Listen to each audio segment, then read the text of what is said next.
Bien, entonces vamos al punto 3, situación disruptiva, trauma y estrés.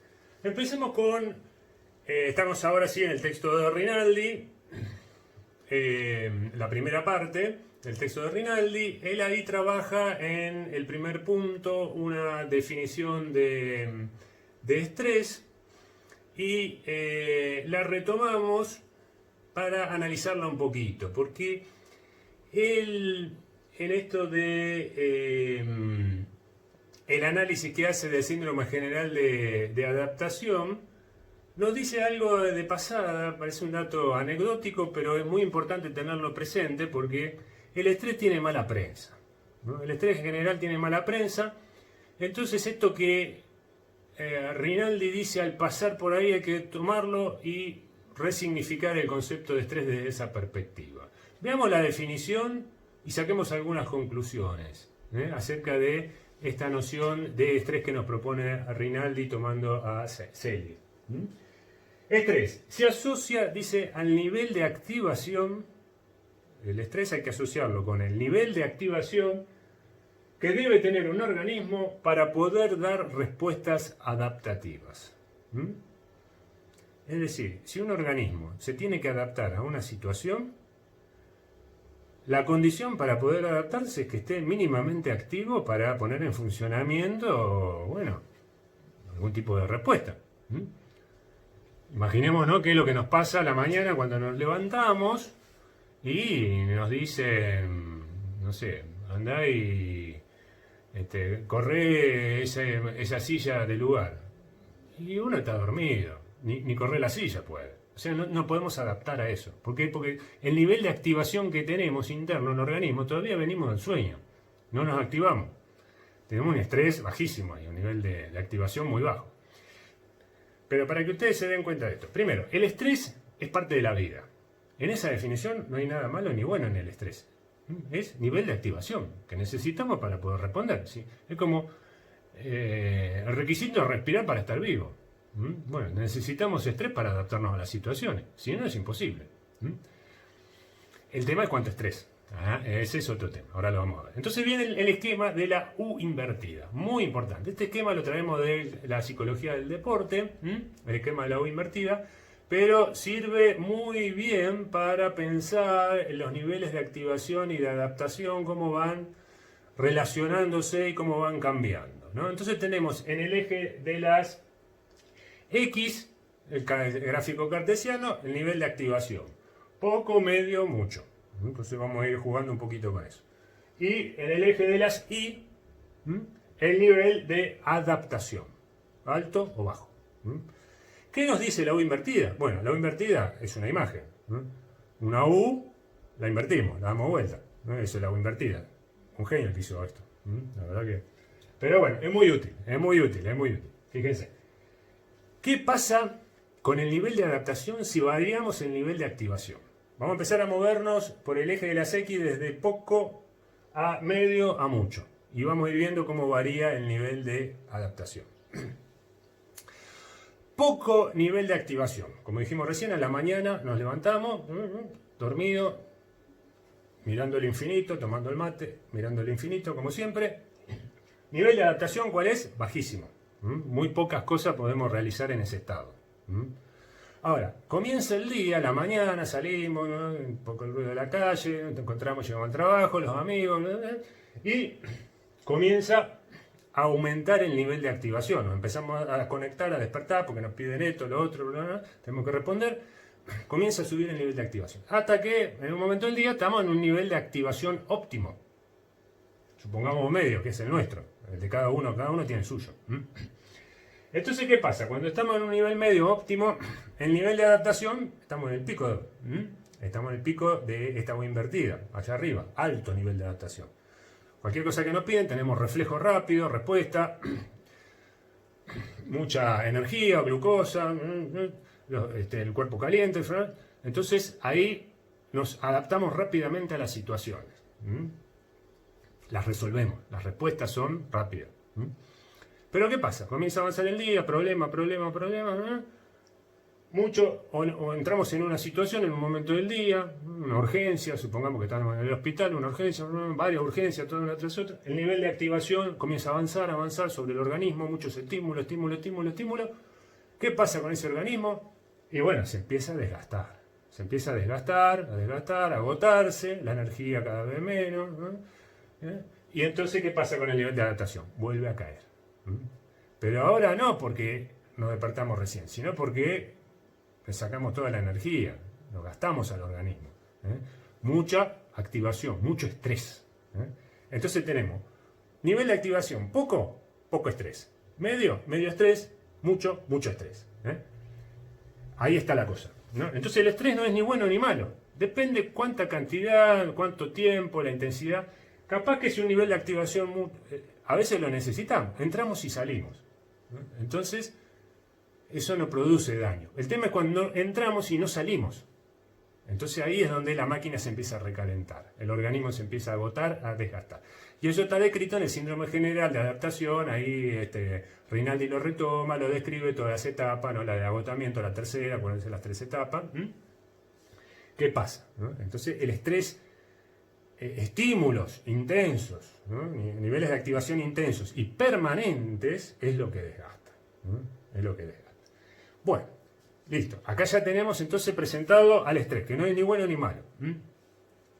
Ahí hace la diferenciación, el estrés normal, el estrés patológico, el distrés, ¿no? Todo eso que dice Rinaldi ahí, también, bueno, entra dentro de esta lógica.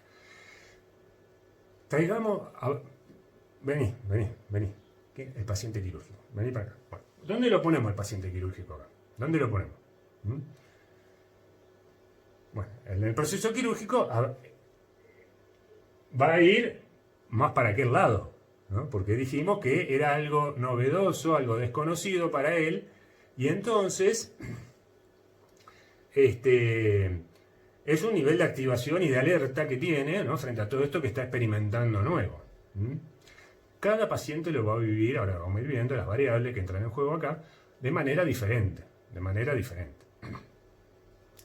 Pero si uno tendría que poner al paciente quirúrgico acá, en este gráfico, y bueno, en general es de medio para mucho, ¿no? Algunos se van para mucho, de manera permanente, y entonces la vivencia que tienen, ya lo vamos adelantando, la vivencia que tienen no es una vivencia de estrés, sino es una vivencia traumática. El estrés deja de ser tal y se vuelve trauma, se vuelve algo perturbador, ¿no? Hacia ahí vamos, ¿no? Cuando esto se sostiene en el paciente, o, bueno, se le va de la mano, y entonces ahí, y ya nos estamos adelantando en la unidad 2, ahí requiere la intervención y la ayuda profesional, ¿no? Porque solo no puede hacer frente a estos estímulos y a estas instancias del proceso quirúrgico que lo desbordan. Bueno, avancemos entonces un poquito más. ¿De qué depende el nivel de estrés? Recién dijimos, ahora vamos a ver las variables que dependen. Dependen de dos variables, lo dice Rinaldi, varias veces lo repite. Por un lado, del estímulo, las características del estímulo. En el caso, lo habíamos dicho hace un ratito, del paciente quirúrgico, vamos a llamar a ese estímulo y a todo lo que ande dando vuelta ahí por el proceso quirúrgico y que funcione como estímulo para el paciente, situaciones disruptivas. Las situaciones disruptivas son las que producen estrés elevado. Entonces, la naturaleza del estímulo, que en el proceso quirúrgico para el paciente eso es una variable que determina el nivel de estrés. La naturaleza del estímulo. Y por el otro lado, la otra parte, porque no siempre el mismo estímulo produce altos niveles de estrés. Entonces, ¿de qué depende? Y de la subjetividad, de quién lo recibe. Acuérdense el esquemita, estímulo, ingresa en la batea, adentro quien está el sujeto, esperando, el sujeto. Entonces la subjetividad le va a dar otra pincelada a este nivel de activación. Capaz que lo sube mucho, es poquito, pero para él es un drama. ¿Por qué? Porque su subjetividad lo interpreta a lo mejor así. Habrá que ver por qué. Eso lo vamos a ver en la clase que viene. Entonces, ahí entra el concepto, que lo vamos a ver en la clase que viene, clase 2, vulnerabilidad psicosomática del paciente. ¿Cuán vulnerable es en relación a eso que está viviendo? Y cada uno tiene su vulnerabilidad. Entonces se combinan estas cosas, ¿no? En el paciente quirúrgico esto se va a combinar, ¿no?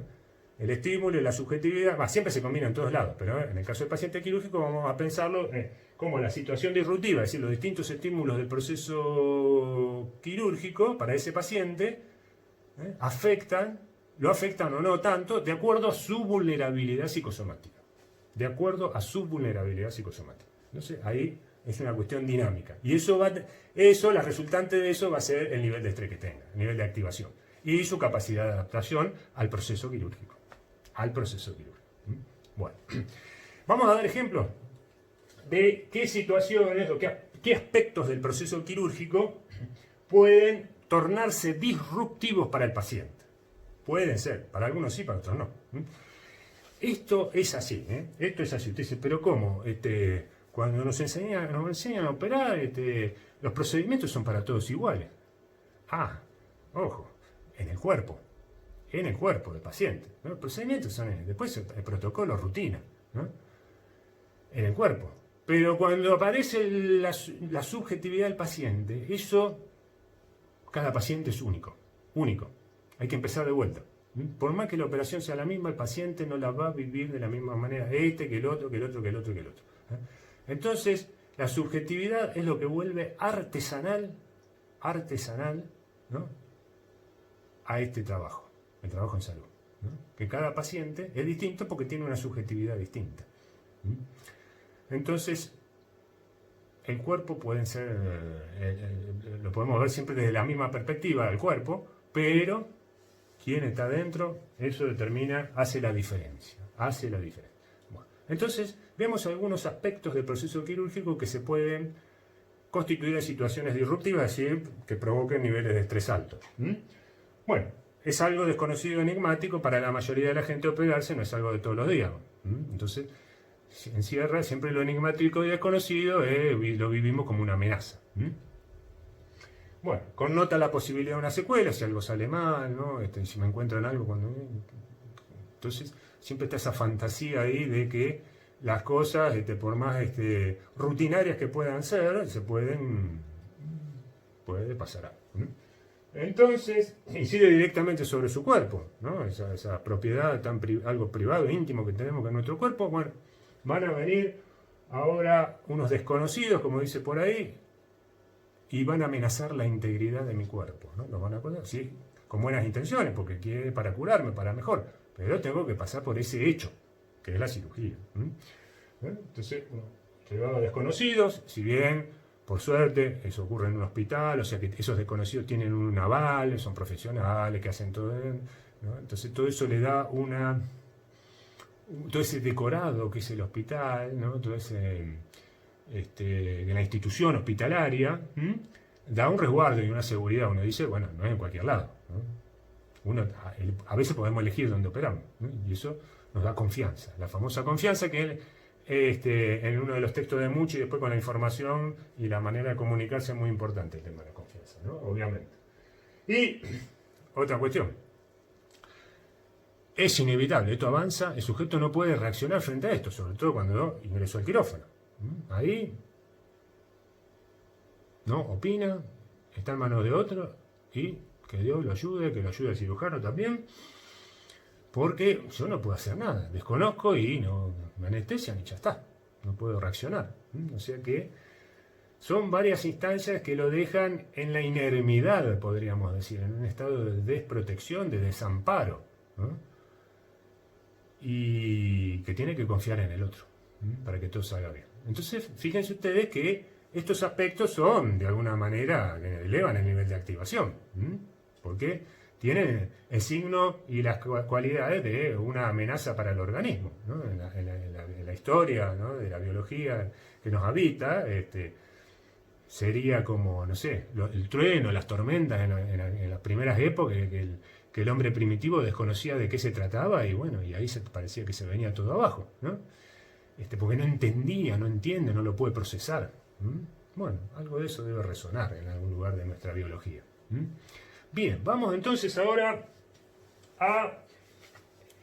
vimos la situación, situaciones disruptivas dentro del proceso quirúrgico. hicimos la salvedad hace un rato de que lo estresante se puede volver traumático. Si el nivel de activación persiste, muy alto, eso puede producir un trauma. ¿Pero qué es un trauma? Vamos a ver la definición de trauma. Trauma tiene que ver con el mundo de la psicología. Viene de una palabra griega, trauma, que en su origen significa herida. Herida. Y se utiliza en el mundo de la psiquiatría, de la psicología clínica, ¿no?, de las enfermedades mentales, para hacer referencia a herida, lesión, ruptura, ¿de qué? Del funcionamiento mental. Del funcionamiento mental. Es decir, la mente, el sujeto, venía en un estado de equilibrio, lo más normal, empieza a aumentar, y en algún momento no puede dar respuesta. Se rompe el funcionamiento mental. Se produce un desgarro, una lesión, una herida. Se paraliza. Es tal el nivel de estímulo, ¿no?, o el desgaste o el agotamiento al que llega, que no lo puede procesar a ese estímulo. Entonces, la respuesta frente a eso es la angustia, es la desestructuración y la vivencia traumática frente a ese estímulo. Imaginémonos situaciones, más allá del proceso quirúrgico, cotidiana, una guerra, una noticia muy fea, que te enfrentas con eso y te queda paralizado, ¿no? Lo vivencias traumáticamente. No entra en la economía psíquica, no lo podemos elaborar, ¿no? Queda como aislado, ahí lo de la ruptura, ¿no? Venía todo en una continuidad, la vida psíquica, y ¡proc!, se produce un quiebre, ¿no? Un desgarro. Bueno, entonces ese es el concepto extremo del estrés. Cuando llevamos el estrés al grado extremo, al nivel de activación, al nivel extremo, se produce ese quiebre. Es raro encontrarlo en pacientes quirúrgicos. Puede ocurrir. Depende de la vulnerabilidad psicosomática. Ahora vamos a ver. Bueno. Entonces tenemos, ahora sí, ya los ingredientes para definir, siguiendo a Rinaldi, las dos alternativas que plantea Rinaldi frente a la situación disruptiva. Una de las alternativas es, en términos de vivencia, es decir, ese sujeto del vínculo en la batea, cómo experimenta el estímulo de la situación disruptiva. Una puede ser, él dice, como vivencia estresante. Y la otra, como vivencia traumática. Si la vivencia es estresante, ahora la próxima lo vamos a caracterizar, el sujeto tiene capacidad de elaboración, de respuesta, se puede adaptar todavía, a pesar de que el estímulo tiene un nivel de activación, le genera un nivel de activación alto, pero se puede adaptar. Ahora, si esto sigue, ya tenemos en rojo, vivencia traumática. ¿De qué dependerá esto? Bueno, del tema porque estamos llegando al final de esta clase, del tema que vamos a enganchar la próxima clase. La vulnerabilidad psicosomática. Si la vulnerabilidad psicosomática es baja, si es poco vulnerable a la situación, bueno, entonces la podrá procesar y entonces tendrá vivencia estresante. Ahora, si la vulnerabilidad psicosomática es alta, es decir, es vulnerable, es frágil, entonces no podrá procesarla. Entonces se produce la ruptura de la herida, vivencia traumática. Entonces después vamos a explorar la vulnerabilidad psicosomática porque parece que es una variable importante, ¿no? Ahí porque es quien decide esa vulnerabilidad psicosomática de cada paciente, es quien decide cuál va a ser el resultado de la conducta. En principio de la vivencia, pero después eso se traduce en una conducta. Vamos a ver en un esquemita, en un cuadro, estas dos vivencias, para caracterizarlas y hacer un contrapunto uno por uno, tomando ahí cuestiones que dice Rinaldi en el texto. Si ustedes las buscan, las van a encontrar. La vivencia estresante produce alerta psíquico, pero ese alerta psíquico es funcional. ¿Qué quiere decir que es funcional? Que permite dar una respuesta, una adaptación, es funcional. Estoy en estado de alerta, ¿no? Más allá de la alerta cotidiana, un nivel de alerta un poco más por arriba, ¿no? Una exigencia frente a una noticia del proceso quirúrgico. Pero es funcional, me adapto, sigo adelante. Sigo con mi vida, vuelvo a mi vida, tengo eso ahora nuevo, pero lo incorporo a la economía psíquica, como decíamos recién. En cambio, en el otro caso, no, se produce la discontinuidad. Me paralicé, me dijeron algo, o tengo que hacer algo, o tengo que tomar una decisión y no puedo, se me trabó, ¿no? Como dicen ahora, como se dice hoy en día, se me trabó la cabeza, ¿no? Vivencia traumática. Una caracterización de la vivencia traumática. No deja que la cosa siga fluyendo, ¿no? Defensas psíquicas adaptativas, como decíamos recién. Me puedo adaptar a la situación. Ingresa eso, lo acomodo un tiempo, me quedo en silencio, lo pienso, lo elaboro, ¿no? Lo charlo con alguien, ¿no? Y me adapto, ¿no? En el otro caso, desestructuración de la personalidad. El yo se quiebra, ¿no? El yo no puede seguir adelante, ¿no? Un corte en la biografía se produce, ¿no? Y acá tenemos el punto de llegada, porque esta es la gran diferencia, porque esta es la conducta, ¿no? Se va a expresar esta vivencia estresante como una conducta ansiosa. Después vamos a ver en la clase 3 los 3 tipos de ansiedades. 3 tipos de ansiedades. Ya lo digo. Confusional, paranoide, depresivo. Los 3 tipos de ansiedad, ¿eh? Estamos en presencia de una vivencia estresante. El paciente todavía está armado, no funciona, pero está luchando, está en la lucha, está en la batalla, ¿no? Frente a cuestiones que le vienen pasando. En el otro caso ya no hay ansiedad, hay angustia, ¿no? O sea, desestructuración, llanto, le falta el aire, taquicardia, transpiración, es decir, ya es un nivel más elevado, y que refleja el grado de desestructuración. En general, vuelvo a repetirlo, estos casos son extremos, no es lo habitual, lo habitual es moverse en la línea azul. Por eso nosotros vamos a ver los 3 tipos de ansiedades, cómo detectarlas en términos de conducta, las ansiedades, cómo se expresa, la ansiedad confusional, la depresiva, la paranoide, y algunos tipos de intervenciones para que ustedes tengan, la interpreten, por eso, sobre todas las cosas, la pueden interpretar, darse cuenta de que se trata de eso, y algunas recetitas, ¿no? Tips ágiles y amenos para que ustedes puedan resolver situaciones. Clase 3. La próxima diapositiva cerramos. Cerramos con un resumen de todo esto que venimos viendo, con todo esto que venimos viendo. Volvemos a nuestro esquema estímulo-respuesta del paciente quirúrgico, ¿no? Estímulo, paciente, batea, respuesta. Ahora con todos estos nuevos ingredientes para pensarlo. Cambiamos las palabras. Tenemos el paciente quirúrgico, proceso quirúrgico con todas sus situaciones disruptivas, las que vimos y muchas más seguro. Entonces el proceso quirúrgico es el que funciona, es la situación que funciona como proveedora de estímulos que elevan el nivel de estrés.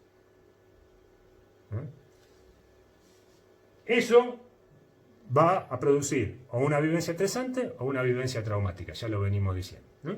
Que se va a traducir en términos de conducta o respuesta como ansiedad o angustia. ¿De qué va a depender la vivencia estresante y la vivencia traumática? Del tema que vamos a ver la clase que viene. Es decir, es una función, o sea, depende en términos matemáticos de la vulnerabilidad psicosomática. Lo que va a determinar que sea una vivencia estresante o una vivencia traumática es la vulnerabilidad psicosomática de ese paciente. Entonces, ahí nos vamos a meter en BPS toda la clase que viene, que es la segunda parte del texto de Rinaldi. Y entonces, ahí nos queda el esquema ya cerradito para... Fíjense todo lo que avanzamos en esta clase, ¿no? Arrancamos con la definición del concepto de hombre, ser humano, conducta, equilibrio, desequilibrio, nos metimos con el estrés, y empezamos a andar, la situación disruptiva, y ya estamos dentro ahora de la psicología del paciente quirúrgico, avanzando sobre eso, haciendo un esquema, un mapa de términos, de situaciones, conceptos, reacciones, empezando a pensar en este concepto de ser humano, la parte de aquel lado, la nubecita. Estamos pensando en la nubecita del paciente quirúrgico.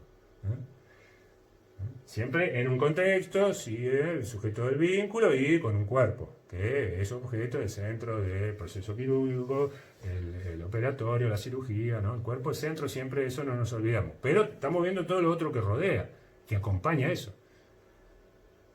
Y como lo vamos a ver después, si todo esto no llega mínimamente en armonía, en equilibrio mínimamente, hay que suspender la operación.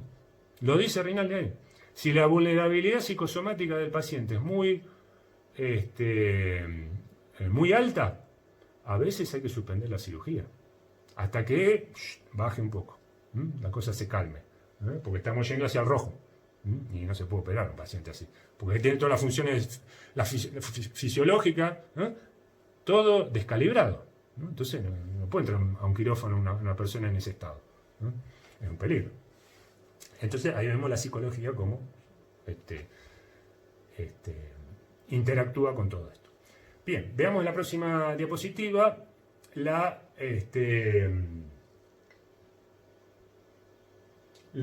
bibliografía para la clase 2. Blecher, seguimos con Blecher. Ahora capítulo 11, series complementarias. Rinaldi, capítulo 3, la segunda parte. Y Mucci, capítulo 10, es un capítulo que habla sobre el informar y la comunicación. ¿Por qué? Porque dentro de la vulnerabilidad psicosomática aparece el tema de el significado que tiene el proceso quirúrgico para el paciente. Entonces ahí metemos el texto de Mucci para enriquecer un poquito la perspectiva de Rinaldi. Bueno, entonces para la clase, acá llegamos al final de la clase 1. Para la clase número 2, que vamos a trabajar vulnerabilidad psicosomática,